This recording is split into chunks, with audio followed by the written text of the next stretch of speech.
This is an arthroscopic repair of an isolated posterior cruciate ligament avulsion. These are our relevant disclosures.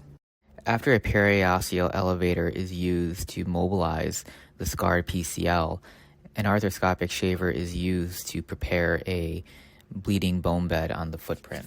Knee scorpion is passed through the anterior medial portal to pass a number 2 fiber wire through the posterior medial bundle of the PCL in a box configuration. This limb of the number 2 fiber wire is passed in a lateral to medial direction. This same suture limb is then passed through the PCL in a medial to lateral direction, then lateral to medial, and finally from medial to lateral.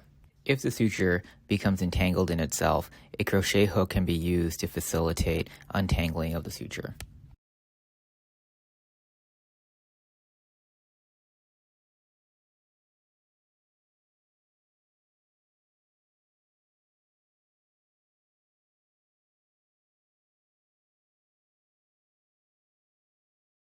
A second number 2 fiber wire is used to grasp the anterolateral bundle of the PCL in a simple stitch configuration. This stitch is passed from a medial to lateral direction. These sutures are grasped and pulled out of the lateral portal. The sutures are loaded onto a 3.9mm swivel lock.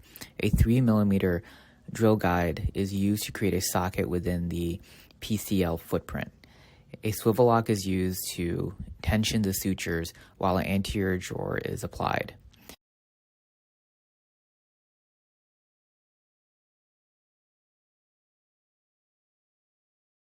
An arthroscopic suture cutter is used to cut the suture flush. This process is repeated for the posterior medial bundle.